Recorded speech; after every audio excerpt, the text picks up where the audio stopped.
Okay, so the assignment is to write about the Mayflower Compact and the fundamental orders of Connecticut. Well, first, probably you would like to have yet another revisitation on the lectures about both of those documents. Both set up kind of the foundation for democracy and, kind of our form of government today, which is called a republic. A republic is where people are elected by the general population, and then they go to the central government to run the business of government from day to day, instead of making you and me have to do it all day long every day, which is what a direct democracy would be. So we have a republic, but it started way back when some folks decided that they were going to leave England. Okay, so in the early 1500s, King Henry VIII of England broke his country's ties with the Catholic Church and created his own version of Christianity called the Church of England, or Anglicanism.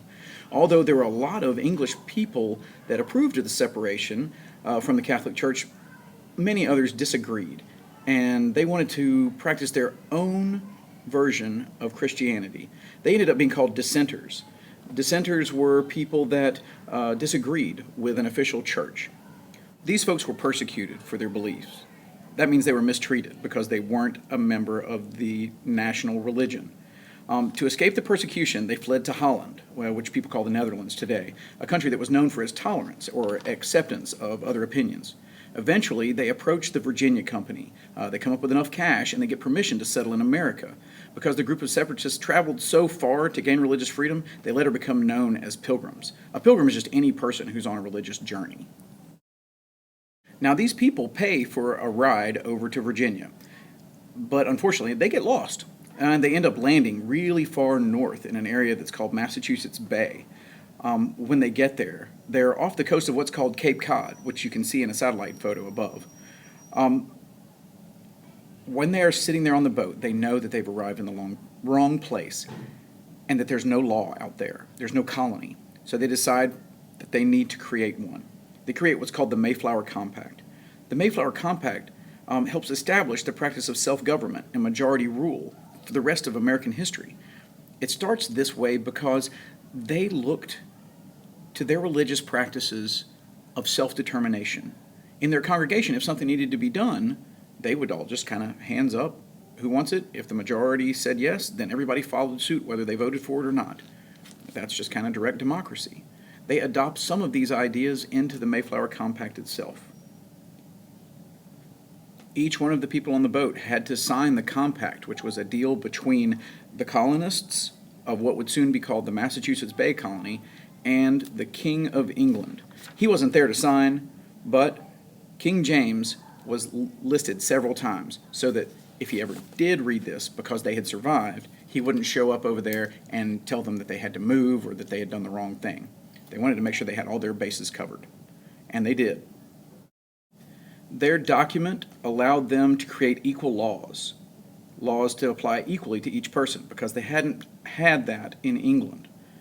They also created ordinances or ways to run a village, acts which would have affected lots of different villages if they ever had that many, and then constitutions, right, whole plans of government, as well as the offices that would need to be filled. Governors, sheriffs, tax collectors, all those were listed in the Mayflower Compact. And everybody would vote from time to time on whether or not they wanted to keep doing those things, they wanted to elect new people to do them, or if they wanted to get rid of certain things altogether. They also promised that the individual would follow the direction of the community, so majority rules. If more people vote for something than people vote against it, they all have to live by it. That's democracy. Or what some people call self-determination.